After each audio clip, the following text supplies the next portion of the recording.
Good afternoon. Today we're going to be making a yarn flower with the Boye Loom. To begin, you're going to wrap around the peg and then take the yarn to the opposite side of the loom, going around the peg.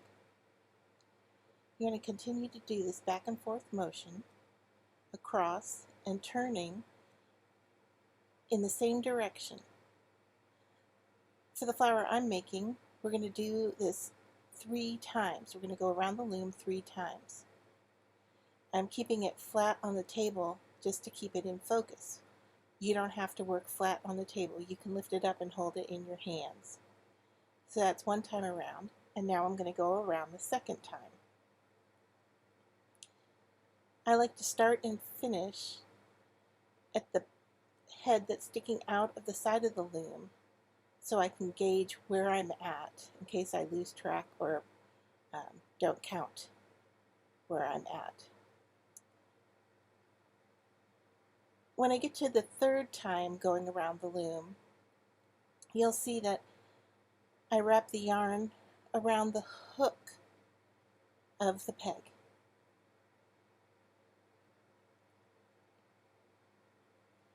This makes it easier for me to see where I'm at and how close to finishing my wrapping I am. So you continue around and you end up back at the beginning side peg. Now I take this yarn and cut a tail that's quite long. And when it's done, I'm going to push that through to the back side of the loom and pull it through.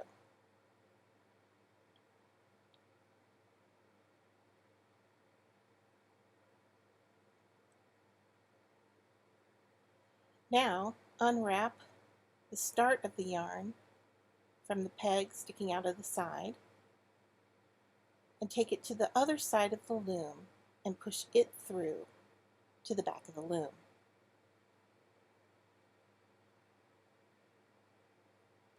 With both end pieces now at the back of the loom, you want to tie them together in a double knot. Make sure that you tie these knots tight. At this point, you could choose to cut these yarns off and start with a different color or a different kind of yarn. I use the long tail and thread it through the needle and use the same piece of yarn to stitch around the flower pieces. So you want to thread your needle first, and then once again I'm going to begin at that side peg spot just so I can keep track. You go up from the bottom and over a petal grouping and down. Now you're going to skip the next group of petals. Make sure you pull tight, skip the next petal grouping, and go to the 3rd petal grouping. Continue this around the loom, making sure that you're pulling tight as you stitch up and down, collecting the petals.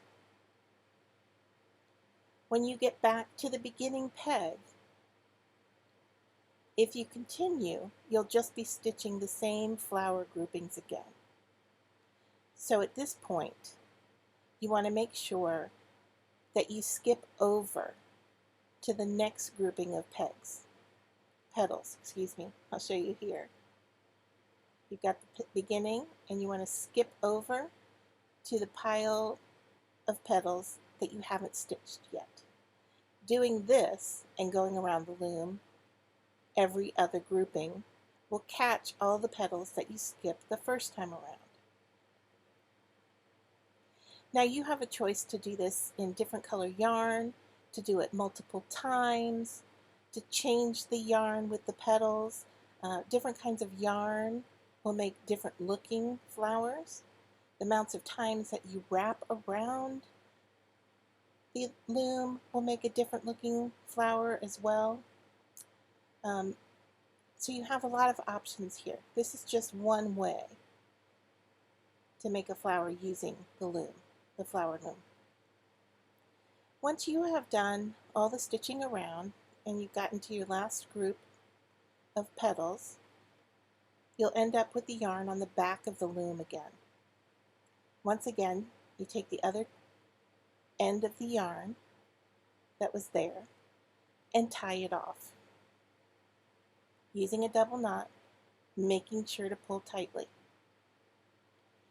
Once again, at this point, if you want to cut it off, you can, or leave it for whatever application you're going to use it for. I tend to leave them because I'm not sure what I'm going to do with it yet. The next step is to take the needle off of the yarn, and then we're going to use the hook tool. Go back to the front side of the loom.